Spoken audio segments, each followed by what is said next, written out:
guys, welcome back and welcome to another video. Today we're going to be talking about my 12 books that I want to read in 2024. I did this last year. I made a fiction TBR and it hasn't gone super successfully. We'll talk about that more next week when I go into my goals and recap and all the things. But it was helpful, so I'm going to be doing it again. And I have split up my TBR into 3 different genre piles. We've got historical fiction, we've got mystery-ish, and we've got science fiction fantasy-ish. I pulled out books that I do actually want to read. I didn't try, what I did last year is a little bit more what I did for my TBR pile of shame, which was just put books that I feel like I should have read by the end of the year. And this time I picked out books that I actually want to read. Some of them might push me in some ways, but I think I'll do better with it this year. So without further ado, let's start with the science fiction fantasy-ish section because that's what's right in front of me. First of all, we've got The Visitation by Frank Peretti. I don't think I read a single Frank Peretti this last year, and that's sad because I like Frank Peretti's writing. I have a few of his on my shelf to reread, but this is the only, I believe, this is the only new to me book of his that I haven't read yet. So I'm assuming this is just like supernatural suspense. The sleepy eastern Washington wheat town of Antioch has suddenly become a gateway for the supernatural, from sightings of angels and messianic images to a weeping crucifix. Now there is the chance that I might have read this like in high school or when this came out, 1999. There's a possibility I've read it before, but I don't remember, so I think it's a new to me book. This next one I haven't owned for very long, but I started reading this years ago. It's Ready Player One, and like I said, I started reading it years ago via ebook and then I kind of forgot about it. It had to go back. This is set in 2044, which is actually not that far off anymore.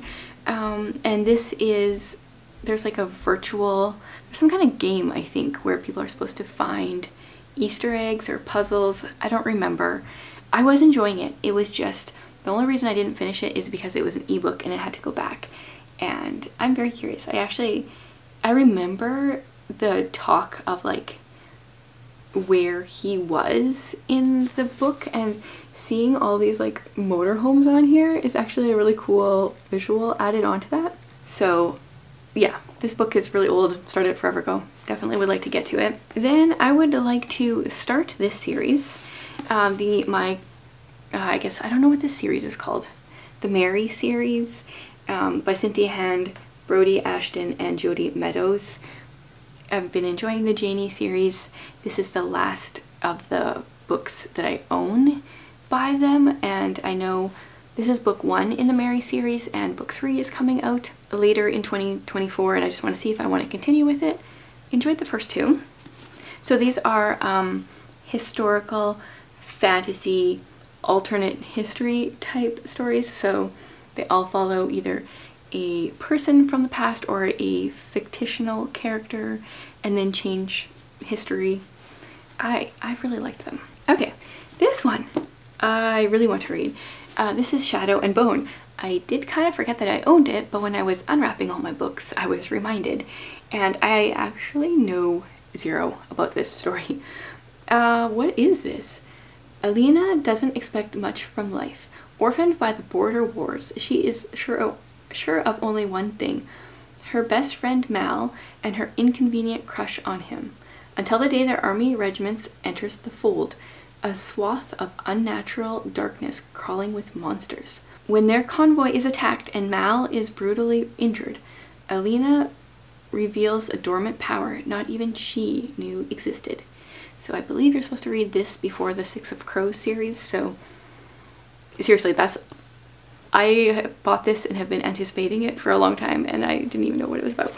I've heard good things though.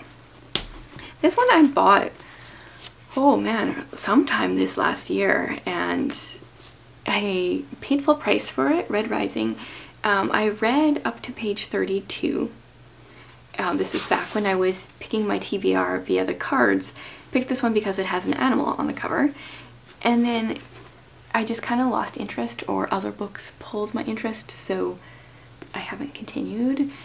So I'll probably start at the beginning and reread it, but I am interested in the series. Moving on to like mystery-ish. The first one is A Poem for Mrs. Polifax. This should be an easy one for me to check off because I've been loving the Mrs. Polifax series. This is book 4. Yeah, I think I'm on to book 4. And where's she gonna go this time? I don't know where she's gonna go. I don't want to read too much, but Mrs. Polifax is in her 60s. They make her out to be like closer to 80, the way that she's always wearing like huge hats with things on them, and it's set in the 70s, so maybe her attire for a 60-year-old woman in the 70s is what I think of for 80-year-old women now. I don't know. In my head, she's much older than she really is. And she becomes a like handler for the CIA, and I've really enjoyed this series a little too much. The problem is books 2 and 3 I read too closely together and I forget which one's which, so I wanted to take a little break, but anytime now I feel like I could take this one up again, pick up the series again. Then we've got The House of Silk. This is a Sherlock Holmes novel. So I think Sherlock is our main character. We're in London in 1890. A fine arts dealer named Edmund Carstairs visits Sherlock Holmes and Dr. John Watson to beg for their help. So I'm curious. I've read one book by Anthony Horowitz before. I didn't love it, and therefore I've been scared to start this series. I think it's a series. But I do want to give it a try because Sherlock. This is a series I started not this last year, but the year before, and I read no books in the series this last year. This is the Maisie Dobbs series.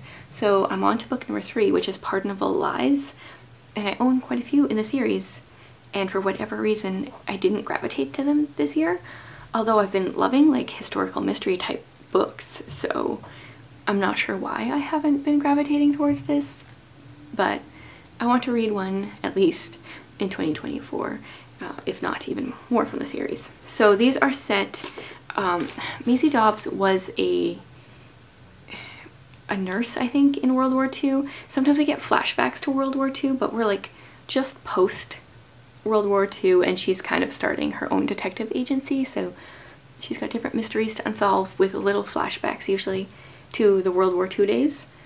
I really enjoyed it. Okay, and then on to my historical stack. The first one I want to read is The Love Note by Joanna Davidson Politano.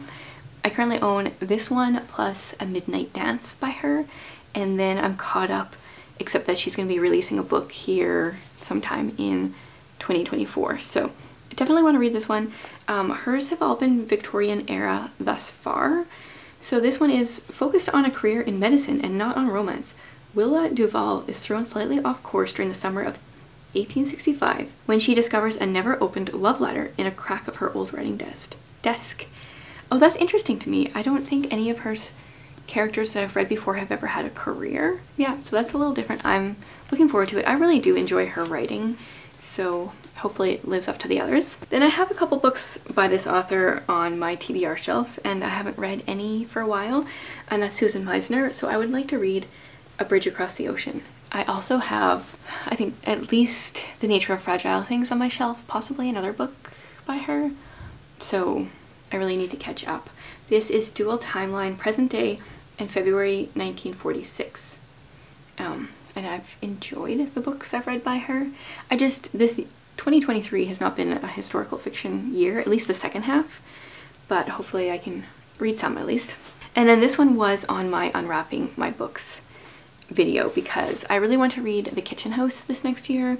I said in that video that the author grew up in Saskatchewan and actually went to school with one of the ladies from my church, and Saskatchewan has a population of like 1 million people, so in a huge province, so it never happens that you can have that kind of connection. So I want to give this a try. I hear it's kind of brutal, very hard. It's the turn of the 19th century. Lavinia, yeah, who was orphaned on her passage from Ireland, arrives as an indentured servant on a tobacco plantation in Virginia. Yeah, I think it's going to be difficult, but I think I've also heard that it's really good. And the last one. This one was really recommended to me in like end end of 2022, beginning of 2023, when I was having like going into hard into historical fiction, Dear Mrs. Bird, and then I never picked it up, and I actually don't know anything about it. So it's an irresistible debut set in London during World War II about an aspiring journalist who becomes a secret advice columnist. That sounds interesting. So this is the 12th book on my list. I'm not going to be doing these in any particular order.